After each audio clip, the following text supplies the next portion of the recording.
वक्फ के कब्जे का आज से दी एंड हो गया है और वक्फ बोर्ड में लोकतंत्र जिंदाबाद का काउंटडाउन शुरू हो गया है।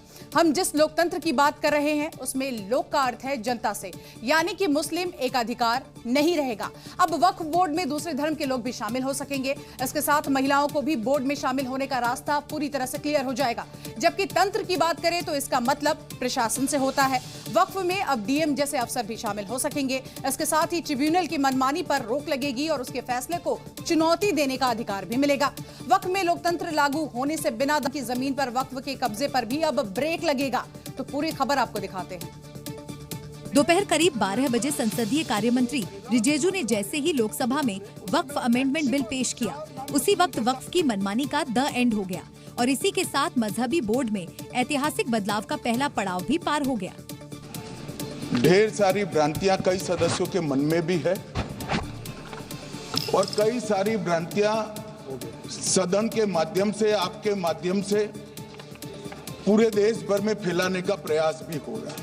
दान उस चीज का ही कर्ज किया जा सकता है जो हमारा है। सरकारी संपत्ति का दान मैं नहीं कर सकता मान्यवर, किसी और की संपत्ति का दान मैं नहीं कर सकता। बिल पेश करने के साथ किरण रिजिजू ने ये भी स्पष्ट किया कि केंद्रीय वक्फ परिषद में अब 4 गैर मुस्लिम सदस्यों को शामिल करना अनिवार्य होगा। साथ ही बोर्ड में 2 मुस्लिम महिलाओं की नियुक्ति का भी प्रावधान किया गया है। टोटल 4 नॉन मुस्लिम हो सकता है वक्फ काउंसिल में मेंबर, और उसमें मैक्सिमम 4 नॉन मुस्लिम के साथ में 2 महिला कंपल्सरी है। 2 महिला होना ही चाहिए। 3 तलाक के बाद मुस्लिम महिलाओं के लिए मोदी सरकार का ये दूसरा बड़ा तोहफा है, जब महिलाएं भी वक्फ की मेंबर होंगी। बोर्ड के स्ट्रक्चर की बात करें तो सेंट्रल वक्फ काउंसिल के कुल 22 सदस्यों में कानून मंत्री बोर्ड के चेयरमैन समेत 4 गैर मुस्लिम और 3 संसद सदस्य होंगे, तो वहीं 10 मुस्लिम समुदाय में से 2 महिलाएं भी होनी जरूरी हैं। बोर्ड में एक वरिष्ठ वकील समेत सुप्रीम कोर्ट और हाई कोर्ट के 2 पूर्व जज भी शामिल होंगे। तो वहीं बोर्ड में देश की 4 बड़ी हस्तियां और सचिव स्तर के केंद्रीय अधिकारी भी शामिल होंगे। यानी वक्फ में अब लोकतंत्र जिंदाबाद है। हर तबके, हर धर्म के लोगों की एंट्री का रास्ता खुल गया और यही तो लोकतंत्र के मायने होते हैं। वक्फ संशोधन के विरोध के नाम पर सियासी आंसू भी खूब बहाए गए। वोट बैंक की राजनीति और खुद को सेक्युलर साबित करने की चुनौती। विपक्ष को संसद में उस अग्नि परीक्षा से गुजरना पड़ा जिसकी तपिश से पूरा का पूरा संसद गूंज उठा। जिस विपक्ष को चुनाव भी एकजुट नहीं कर पाया, वोट बैंक की पॉलिटिक्स उसे वक्फ के अम्ब्रेला तले खींच लाई। टीएमसी हो या सपा, आरजेडी हो या कांग्रेस, सब वक्फ संशोधन के विरोध में अपना अपना संग्राम छेड़ते नजर आए। वो असहमति को अपनी शक्ति मानती है।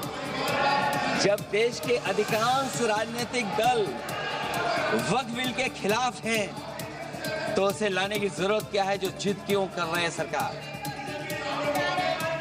वक्फ बिल का लाना भाजपा की सियासी हट है। वक्फ बिल भाजपा की सांप्रदायिक राजनीति का नया रूप है। इस सरकार का इस बिल के द्वारा 4 इनके मूल उद्देश्य। पहला मूल उद्देश्य है कि संविधान को कमजोर करना, टू डाइल्यूट द कॉन्स्टिट्यूशन। इनका दूसरा उद्देश्य है भ्रम फैलाना, to defame the minority communities of India. पहले कांग्रेस और सपा दोनों संसद में वक्फ पर मुस्लिमों के नायक बनने की कोशिश में थे, लिहाजा दूसरे दल पीछे कैसे रहते। संसद ना सही, सड़क पर ही दूसरे विपक्षी दल भी मोर्चे पर डटे दिखे। Under the leadership of the Mamata Banerjee, I strongly oppose the bill in entirety. तू हिंदू बनेगा ना मुसलमान बनेगा, इंसान की औलाद है, इंसान बनेगा। नोटबंदी से लेकर के जीएसटी